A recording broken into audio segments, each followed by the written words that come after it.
Tudo bom, meus amigos do terceiro ano? Como é que estão vocês?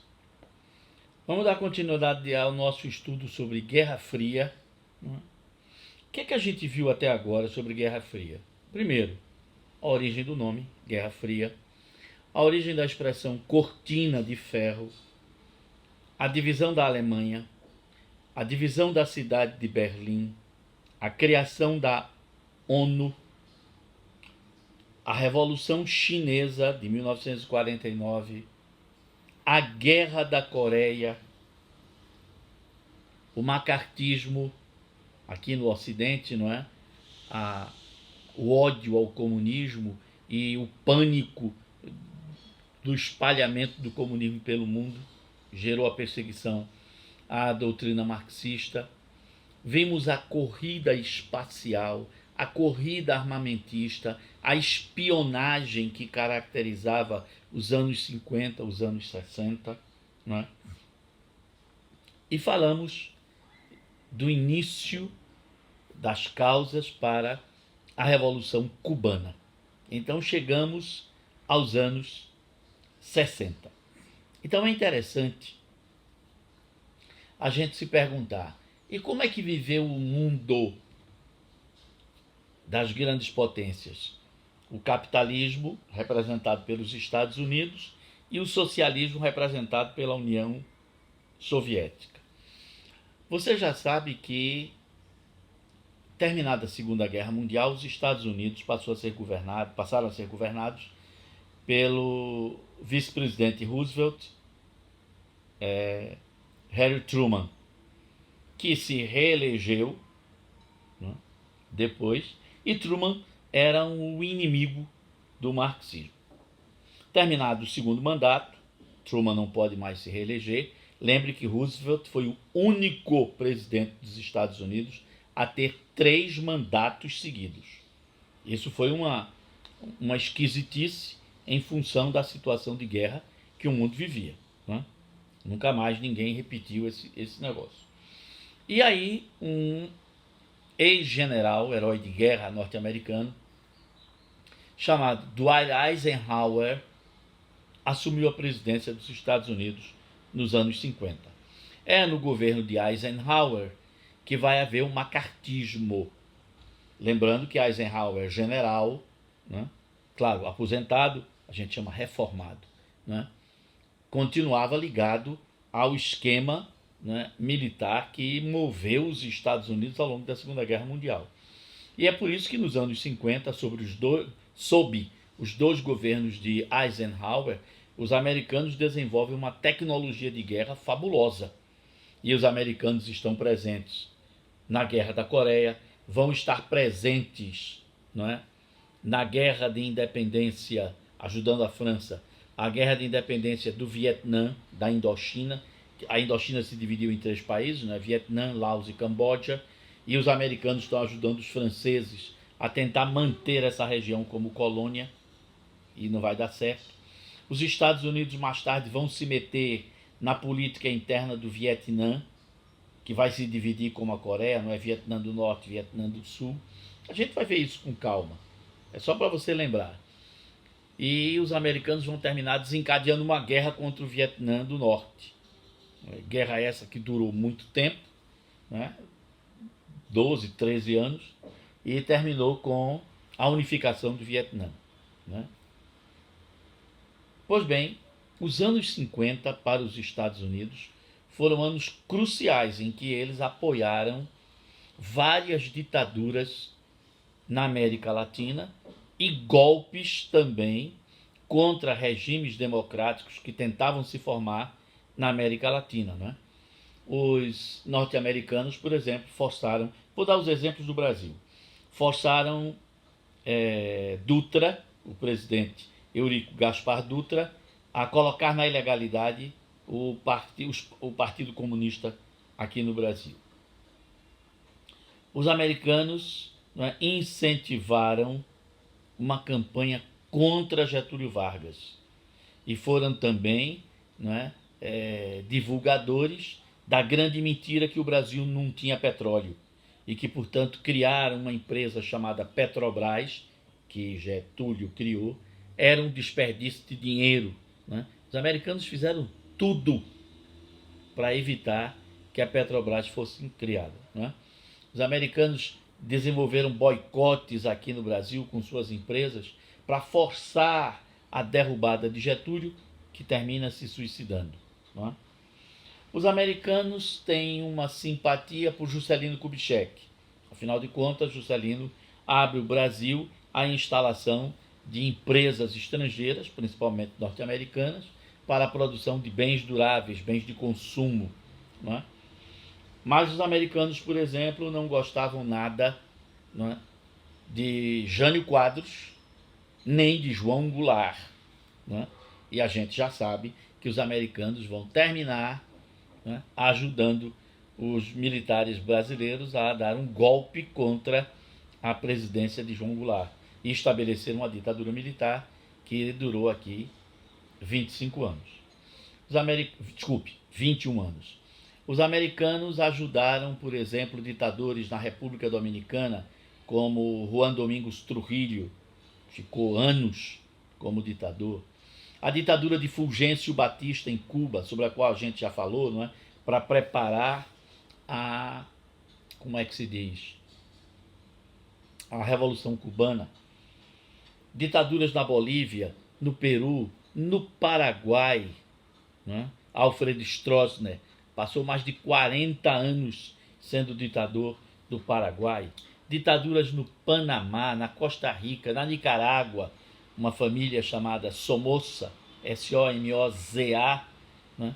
Os Somoza passaram 40 anos no poder na Nicarágua, roubando o país. A Costa Rica era apelidada a República das Bananas, né? A United Fruit, uma companhia norte-americana, possuía 60% das terras agricultáveis dentro da Costa Rica. Você está lá dona de 60% da Costa Rica. Em Honduras, em El Salvador, né? Os americanos mandavam na América Latina, era quintal. E apoiavam também, né, ditaduras na África, onde tinha interesses no campo de petróleo, no campo de mineração, né? E estavam presentes também na Ásia, na Península Arábica, né? Fazendo amizades com os sheiks, os califas, os emires, petróleo ali, né?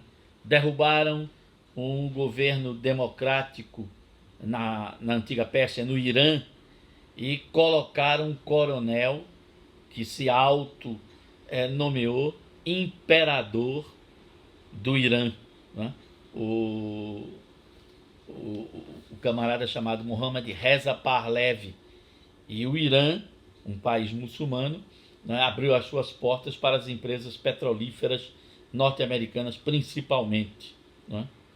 E claro que o Irã teve um grande desenvolvimento em função do petróleo, né?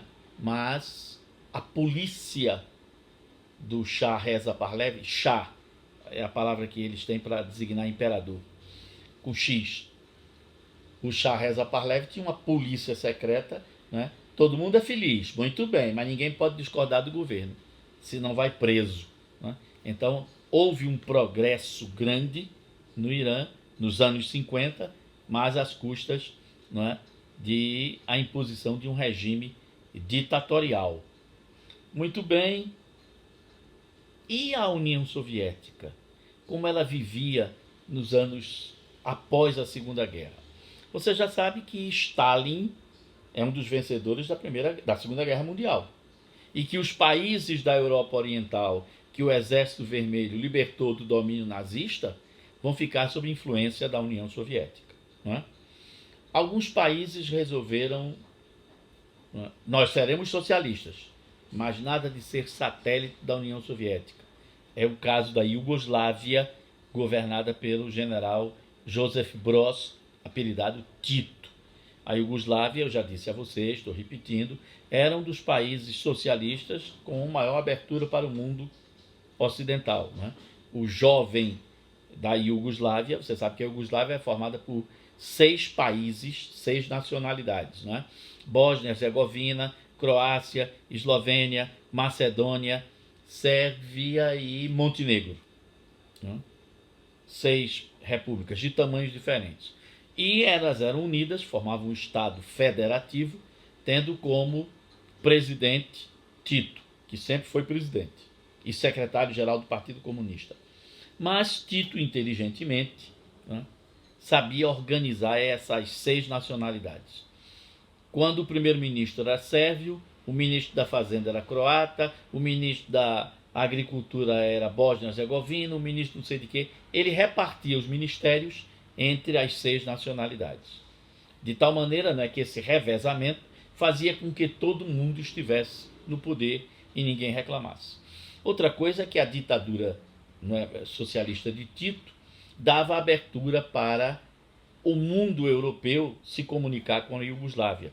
A Iugoslávia, por exemplo, permitia turismo interno.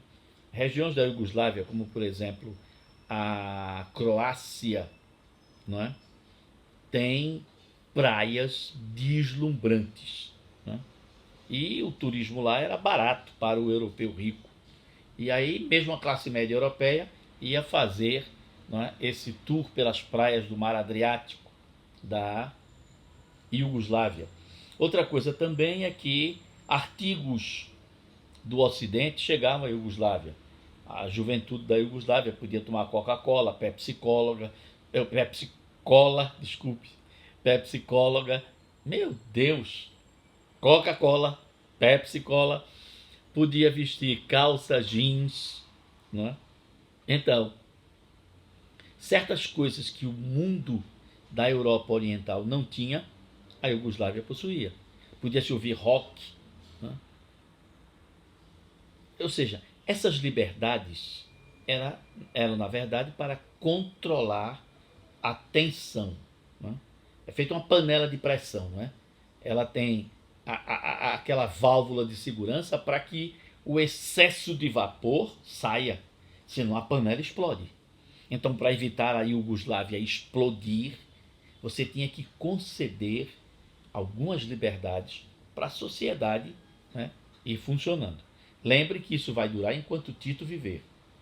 Quando em 82 Tito morrer, aí essa paz interna vai voar pelos ares, né? Quem suceder Tito não vai seguir esse negócio. Mas voltando, a União Soviética, então, tratou de unir esses países do leste europeu sob o controle soviético, né? Então, na verdade, o presidente da Letônia, Estônia, Lituânia, Polônia, né, Romênia, Bulgária, Tchecoslováquia, Hungria, Albânia, tinham que estar afinados com as determinações de Stalin, apelidado pai dos povos, né? Na verdade, um ditador monstruoso. Alguns países tentaram se revoltar contra esse controle soviético. Por exemplo, a Polônia. Na Polônia, né, o catolicismo passou a ser uma espécie de ideologia de oposição ao governo comunista, né? A União Soviética não conseguiu fazer com que os presidentes comunistas na Polônia, né, proibissem o catolicismo de funcionar. E, obviamente, as missas eram cheias, né? As cerimônias religiosas da Igreja Católica tinham a participação de 99% da população. As pessoas não eram católicas necessariamente por crença, mas era uma forma de dizer: a Polônia é independente porque é católica. A Polônia não se submete à União Soviética, não é? Inclusive, um arcebispo de Varsóvia, né, foi prisioneiro político, exatamente porque ele peitou, ele foi de encontro a determinadas determinações de Stalin para limitar a influência da Igreja na Polônia. Países como, além da Polônia, a Hungria, houve uma revolta na Hungria também. Revoltas na Tchecoslováquia nos anos 50, né? E todas foram sufocadas pela União Soviética. Por isso a União Soviética cria o Pacto de Varsóvia. É para ter um exército multinacional capaz de conter qualquer revolta dentro do âmbito das repúblicas, né, dos estados do leste europeu, que estavam sob o controle, eram satélites da União Soviética. Sim, e dentro da União Soviética, não esqueçam, né, as regiões que formavam a União Soviética também, vez por outra, se revoltavam. Né? Você teve revoltas como é?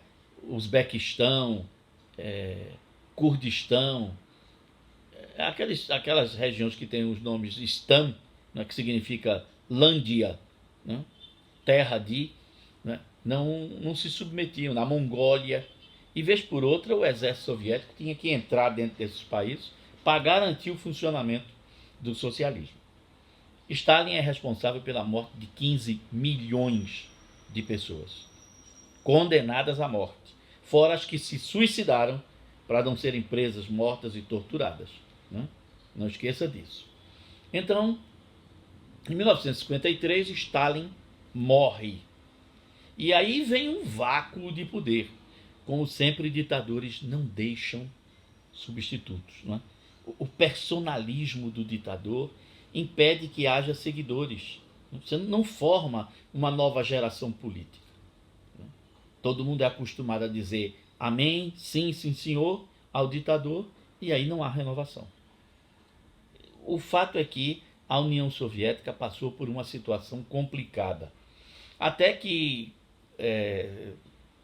4 anos depois, assume o poder, não é, um dos vice-secretários do Partido Comunista, um camarada chamado Nikita Khrushchev, ou Nikita Khrushchev. Quando Stalin morreu, muita gente se sentiu aliviada. E muitos inimigos de Stalin, que estavam presos, foram libertados, não é? Houve anistia. E muita gente começou a ter coragem para denunciar a ditadura de Stalin e os crimes de Stalin. E dizer que Stalin não era um pai, ele era um monstro. E aí uma série de histórias contra Stalin, uma série de verdades foram aparecendo. É um processo que se chama desestalinização. Ou seja, a União Soviética deixa de adorar Stalin como um pai, como um líder, como um deus, e passa a fazer crítica ao que Stalin fez.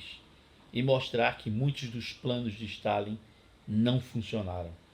E que a União Soviética era um país poderoso militarmente, com uma tecnologia avançada para a guerra, mas não conseguia produzir sapatos, calças, camisas, aparelhos eletroeletrônicos de consumo, né, doméstico de qualidade. Não havia um liquidificador que prestasse, uma batedeira de bolo, uma máquina de lavar, um liquidificador, uma torradeira, um fogão, um aparelho de rádio, tudo era uma porcaria mal feita. Se você queria um produto bom, você tinha que importar da Alemanha. A Alemanha comunista. Sim, a Alemanha comunista ainda manteve, não é, sua tecnologia, sua qualidade de produtos. Era um negócio vergonhoso. Aí, lógico, Nikita Khrushchev, que foi um crítico de Stalin, se elege para o cargo mais alto, presidente, secretário do Partido Comunista, né? Acumulando também o cargo de primeiro-ministro.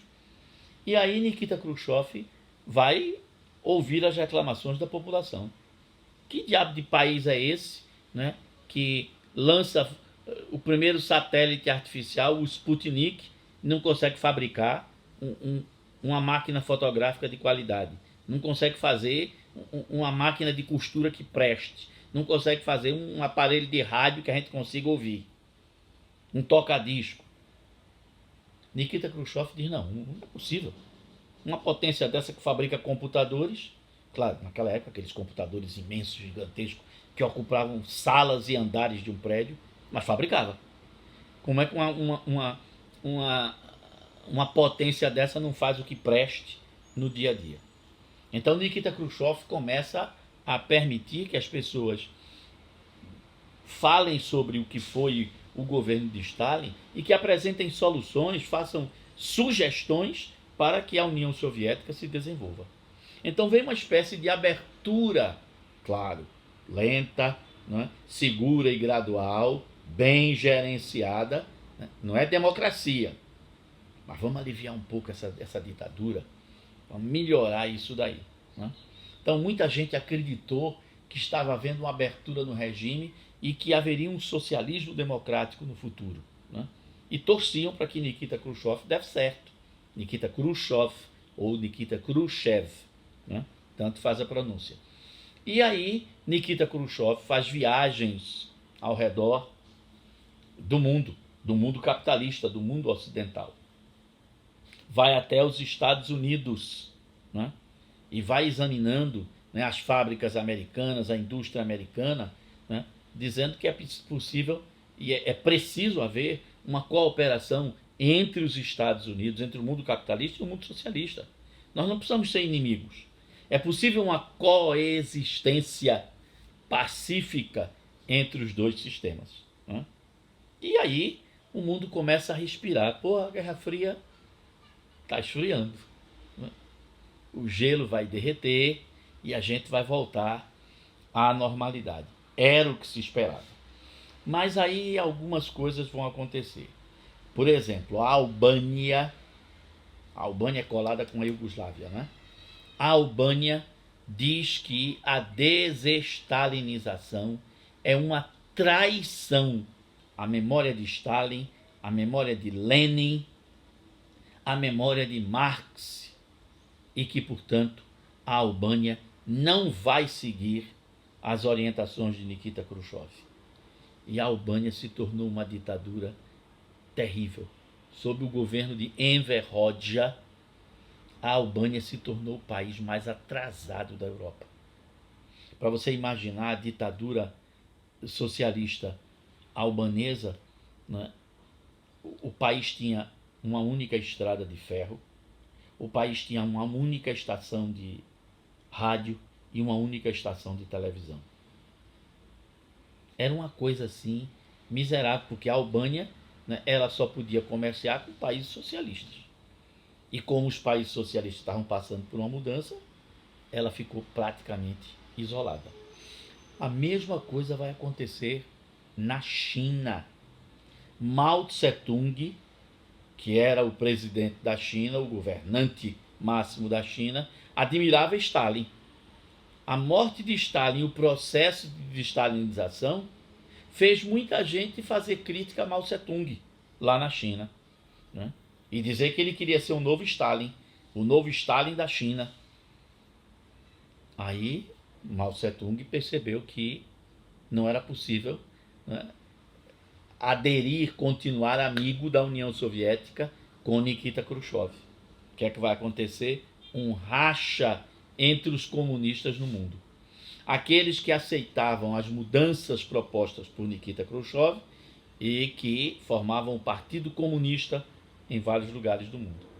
E aqueles que achavam que havia uma traição a Stalin. Esses vão mudar de nome. Por exemplo, aqui no Brasil, o Partido Comunista Brasileiro, PCB, seguia as orientações de Nikita Khrushchev. Mas aí, em 1961, houve o racha. Formou-se o PCdoB, Partido Comunista do Brasil, que seguia as orientações da China e da Albânia, ditaduras mais ferrenhas do que a ditadura soviética. Então houve um racha no mundo comunista, o que foi ótimo para o mundo capitalista, né? O inimigo dividido é melhor do que o inimigo unido, né? Muito bem, o que é que a gente pode mais dizer sobre esses anos, né? Alguma coisa que o capítulo 41, que tem o título Fim do Bloco Soviético e a Nova Ordem Mundial. Vou dar uma leiturazinha para vocês, não é? Como vimos, a União das Repúblicas Socialistas Soviéticas foi constituída em 1922, 2 anos antes de Lenin morrer. E até sua dissolução, até desaparecer em 1991, era o maior país do mundo, com 22 milhões e 400 mil quilômetros quadrados. A população era composta por mais de uma centena de povos, com línguas, hábitos e religiões próprias. E embora a língua oficial fosse o russo para todas as repúblicas, né, na União Soviética era falada pelo menos 12 línguas diferentes. Muito bem. E aí você vê, tem uma ilustração maravilhosa, não é, de como a União Soviética possuía gente diferente. Vê essa foto aqui, ó.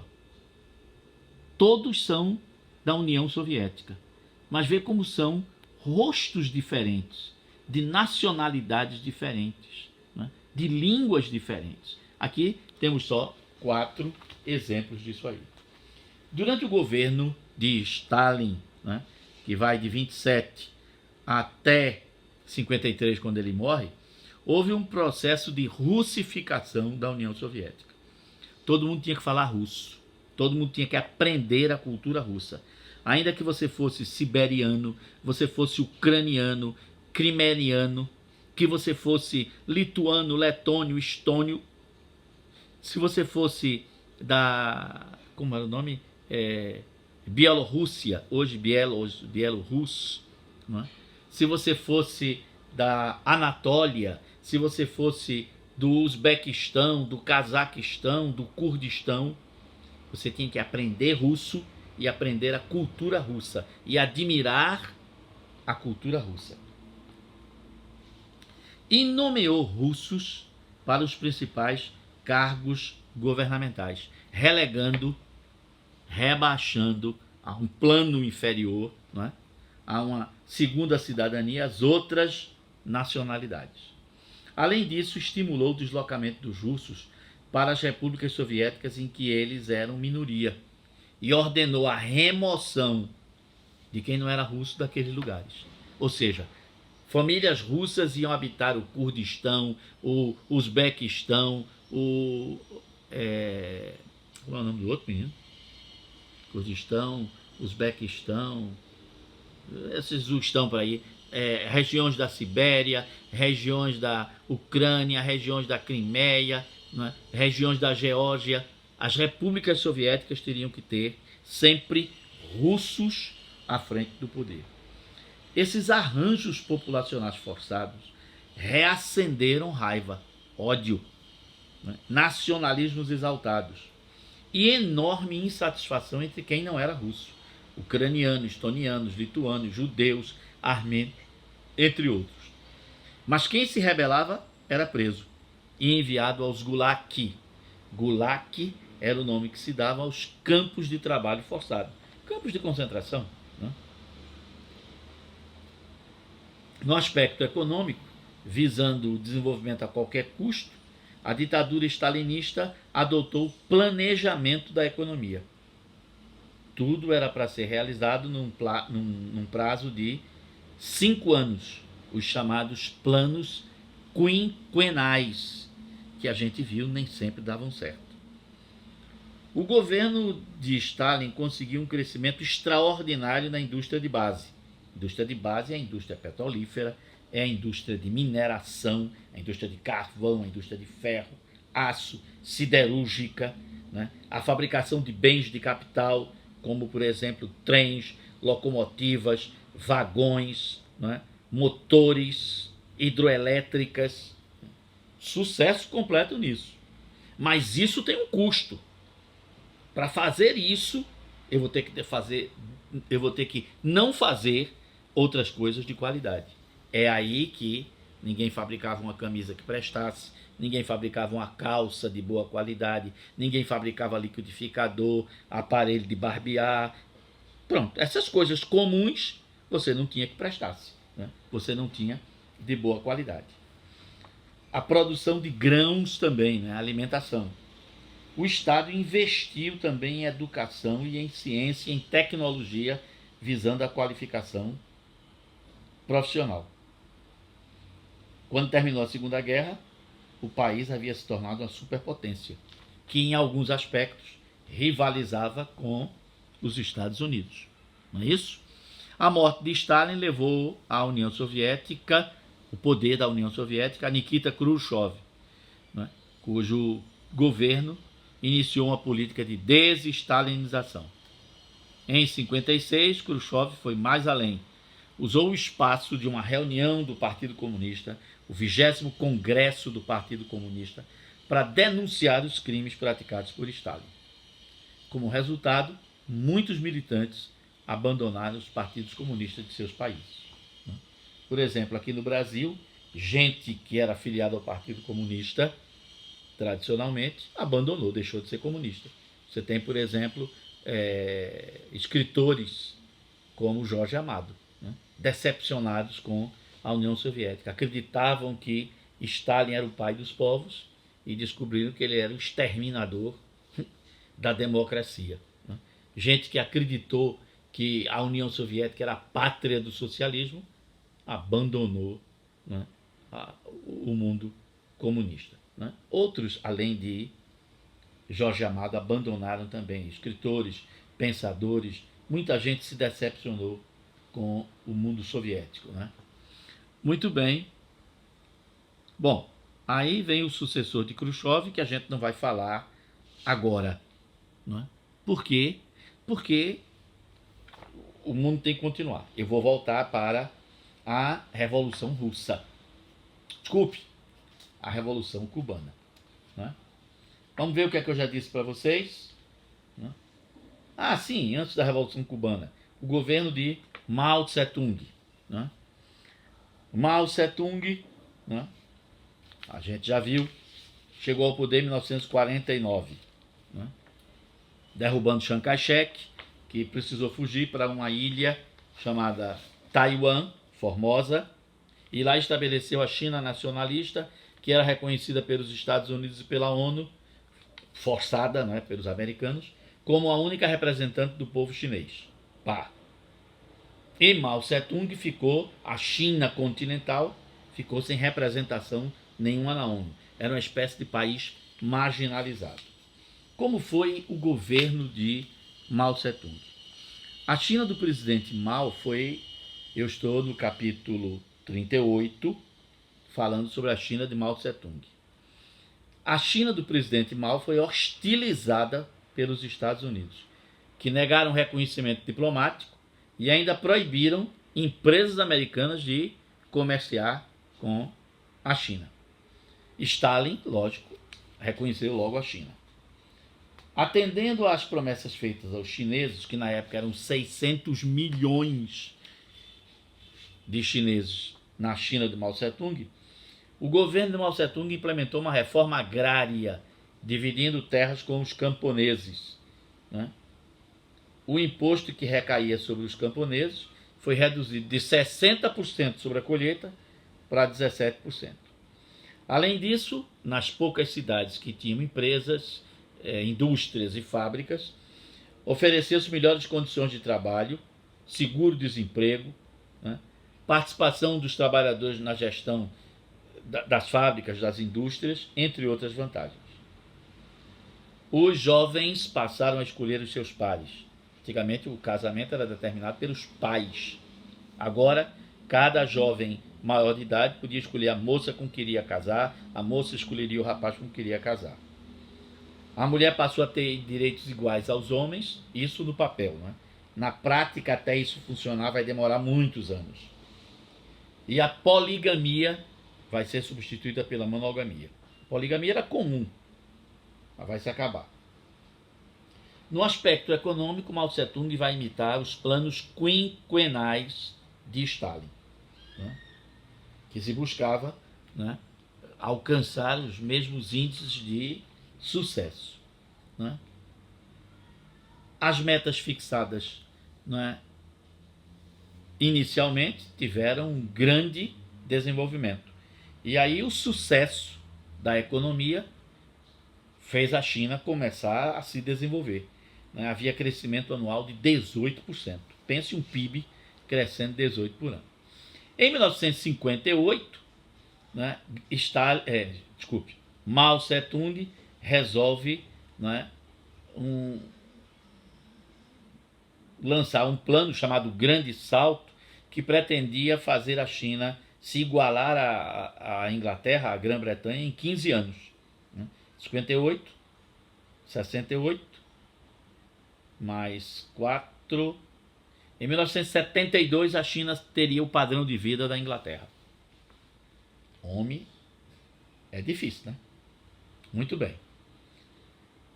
E como parte desse plano, a economia foi reorganizada, as chamadas comunas populares. Foram construídas, não é? Aquilo que é as sovicoses, não é? As fazendas coletivas. Elas tinham que ser autossuficientes, produzir tudo o que precisavam. Alimentos, roupas, calçados, construir moinho, lavanderia, postos de saúde, escolas, centrais elétricas, ter suas indústrias, lojas e organizar milícias à defesa militar. Mas a política do grande salto, né, fracassou. E por que fracassou? O livro está dizendo por que fracassou. As metas para a produção agrícola não foram atingidas, porque existe um limite, né? Eu posso dobrar a produção, mas vai chegar um momento que eu não tenho mais nem terra suficiente, nem grãos, sementes suficientes, nem água suficiente, nem gente suficiente para aumentar mais a produção. Tem um limite. Outra coisa, a infraestrutura para fazer os bens que eram produzidos circularem, ou seja, estradas, ferrovias, não estavam ainda prontas. Então, muitas vezes, a comida apodrecia porque não saía daquela província para outra. Eu produzi, mas não tinha como comercializar. Muitos camponeses foram deslocados para atividades não agrícolas, as grandes construções públicas, as ferrovias que não ficaram prontas, as hidroelétricas que não ficaram prontas. Resultado, a produção de grãos vai terminar caindo. Esses fatores levaram à desorganização da economia. E milhões de pessoas vão morrer de fome. Pelo menos oficialmente sabemos de 50 milhões. Talvez o número seja o dobro disso. Outras é que com fome a gente tem doenças. Pronto. E também vão morrer esses doentes. No ano de 1960, muitos membros do Partido Comunista descobriram que Mao Tse-tung mandava alterar os índices estatísticos de morte, de doença, de fome, de desemprego, de perda de colheitas. Tudo que fosse negativo era escondido. Ou seja, o governo maquiava, isso é a forma bonita de dizer, mentia com o que estava acontecendo na verdade. Meu amigo, aí resultado, Mao Tse-tung começou a sofrer oposição no governo. Antigos aliados, membros do Partido Comunista, começaram a dizer que o velho timoneiro, o apelido de Mao, né, o jeito que controla o navio que é a China, o velho timoneiro já não está mais sabendo por onde a China vai. Um intervalo rápido e a gente volta.